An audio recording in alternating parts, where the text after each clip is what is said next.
रचना की शादी को कई साल हो गए थे, सब बढ़िया था।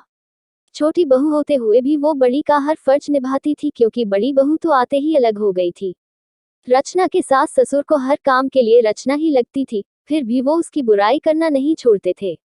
और सबसे बड़ी बात, बुराई भी अक्सर उसके ही परिवार वालों से करते थे, जो रचना को बचपन से जानते थे, या फिर रचना की सहेलियों से या खुद के मायको वालों से।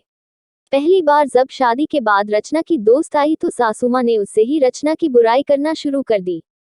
जब रचना को पता लगा तो उसने अपने पति नीलेश से कह मां जी को समझवा दिया था कि कम से कम जो लोग उसे जानते हैं उनसे तो उसकी बुराई कर खुद की जगह हसाई ना करवाए।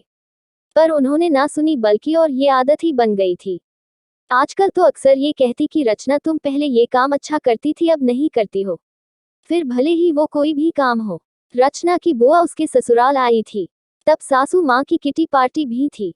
वो बुआ को भी साथ ले गई और आदतना सबके सामने ही रचना की बुराई करने लगी।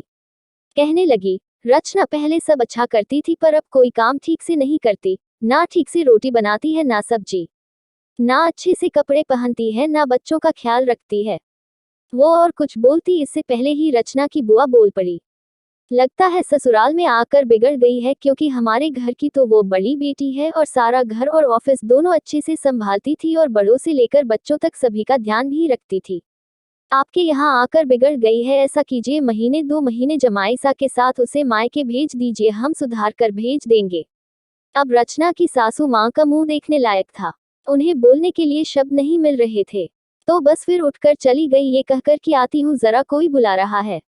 और रचना की बुआ जी बस मुस्कुरा रही थी।